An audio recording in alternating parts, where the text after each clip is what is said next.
The very root of the emptiness that affirms this hollow's very existence is its urge for destruction, and that is the very reason why he was chosen over other candidates, such as Doradoni or Chiruchi, to replace the vacant position of the 6th Espada. This suggests that he may have been a pre-Verona Espada, in other words, a former Espada. Whatever his previous standing may be, what remains a fact is that this Car, with a decorative hollow remnants, does indeed occupy the same aspect of death as the Car that had just been stripped of their rank from the Espada. And, as proof that he has been appointed as his replacement, the Espada tattoo is prominently displayed on his right hip. As of now, he is the Sexta Espada, Luppi Antenor. He often comes off as confident, almost flamboyant, and boisterous. His effeminate qualities give him an androgynous appearance, and his arrogant and patronizing behavior lends him to speak in a tone full of condescending sarcasm. Talkative to the point of being seemingly annoying to some.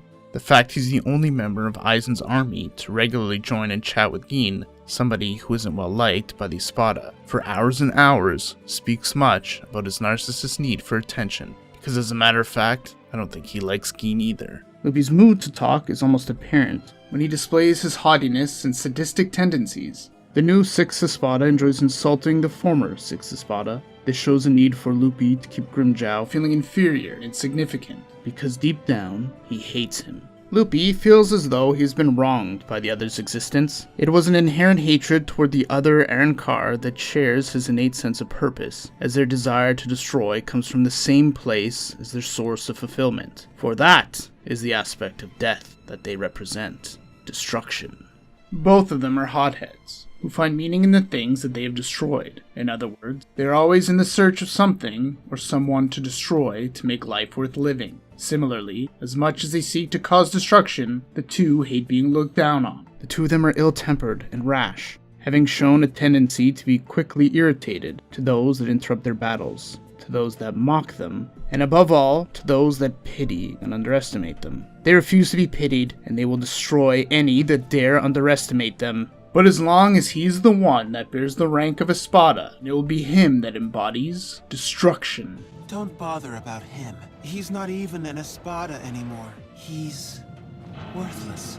With the roles reversed, Luppi can cast all the feelings of inadequacy he had built up during the period he failed measure up to the standard of a current standing Espada onto the one he hates the most. Rendered overly conceited by his promotion, and confident that his full release can easily handle multiple captain and lieutenant level opponents, the Sexta Espada easily gets bored with one-on-one fights against weaker opponents. So, if his designated opponent can't put up a decent fight, he'll take on as many at once to satisfy his thirst for destruction. He finds it more fun with more people, even going as far as to selfishly take his allies' opponents as well, hoping to put together they could offer challenge to him. It's not a matter of making a fight fair, but rather if there's enough of them to handle him. Strangle. Enter the Ivy Maiden. What you're going up against are multiple strong, sturdy, large tentacles that are capable of protruding lethal needle spikes. That is the Sex Espada's Resurrection. Luppi Antenor considers each of his tentacles to be the equal of a single opponent, and if there's not enough to match his numbers, 8 to be exact, then they'll be the ones that are outnumbered. On a singular target, he can overwhelm them from multiple angles simultaneously, crushing them with considerable force. And against multiple opponents, he gives them a quick whipping, or a quick thrusting, or a quick tentacle wrapping for easy skewering. With this many well-armed tentacles at his disposal to use when it's many against one, circumstances will undoubtedly rule in his favor. It's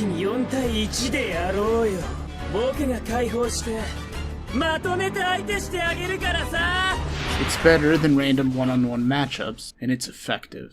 Luppi made it a point to set the 4 Shinigamis thinking right, unveiling that they do not hold an advantage of numbers when the accurate ratio, an 8 on 4.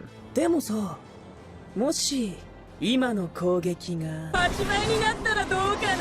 initial clean sweeping of the enemy faction, which had included a captain-ranked opponent, proved the total vindication he needed to have his ego petted, as well as to justify his self-worth as a newly appointed Espada to himself. With the strongest one taken care of, he felt like destroying something beautiful, because nothing could be more thrilling and cathartic than destroying life around him with his own hands. If the unwanted sexual tension wasn't bad enough, he threatened to punch holes in her. Not the type of destruction I expected. Mr. Six Espada liked the body, but not the personality. Her remark about his incessant talking had struck a nerve.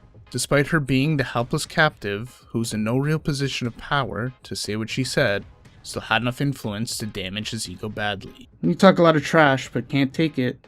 Well, it was too soon to declare victory anyways. To no one's surprise, Luppi, who was thinking he was the hottest shit ever, had gravely underestimated his opponent, as well as greatly overestimated his own fighting abilities. His hubris finally caught up to him, and it looked like he would have remained frozen if not for the interference of the big rescue beam. Luppi knows he messed up.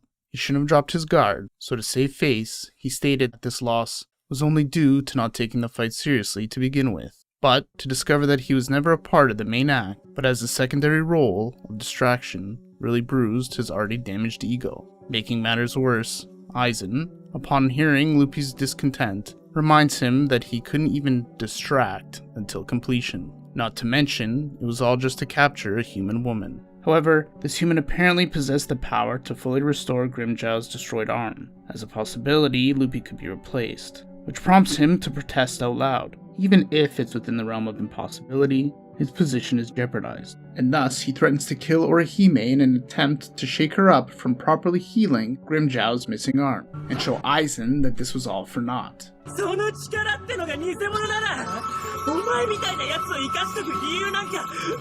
But his desperate efforts to frighten her was a thing that had been all for naught. First in denial, then in utter disbelief, and finally, suspicious of what Grimmjow was doing. At this point, a renewed Grimmjow, a fellow man of destruction, communicated in the only way he knew how, through the means of destruction.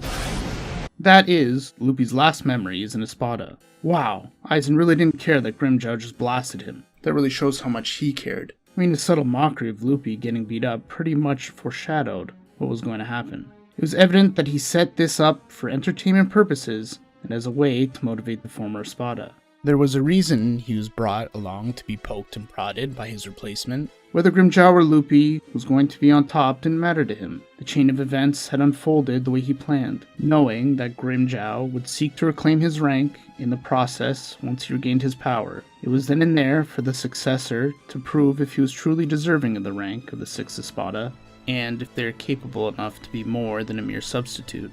In the end, it was the former to embody destruction, and the latter had become the result of such destruction. After some significant time had passed, the deceased iron car, with the missing top half, is probably the last Espada you expect to see return. But Luppi is back, with his torso completely intact. He is one of the Iron Cars resurrected to become part of the Kurotsuchi Corps unit. Funnily enough, he's the most straight-laced member of the crew that constantly gets caught up in the other shenanigans. Zombie Luppi is mellowed out.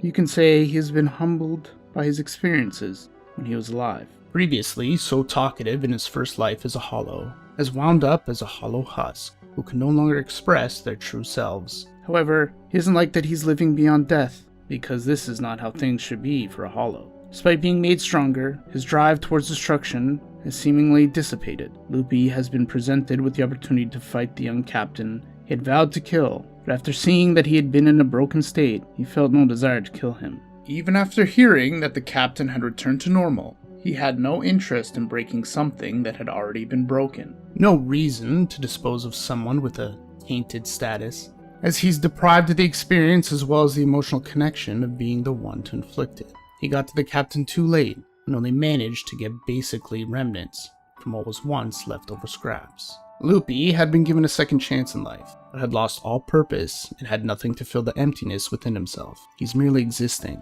living a life worse than death, a life that is full of numbness, nothingness, and apathy. It was only through the presence of a particular hollow that had brought back familiar feelings. Familiar feelings of hatred and fear flowed through his undead body and reinvigorated his soul. Luppi felt alive again for the first time after his resurrection. This is how he will live, dedicated to the total destruction of the hollow that represents the same aspect of death as him. Alrighty, thanks for watching. I really appreciate it, and if you like this video, make sure to like the video, subscribe for more, and share your thoughts on Luppi and Antenor, but with the tentacles and the spikes and such. I'd love to hear what you think of him.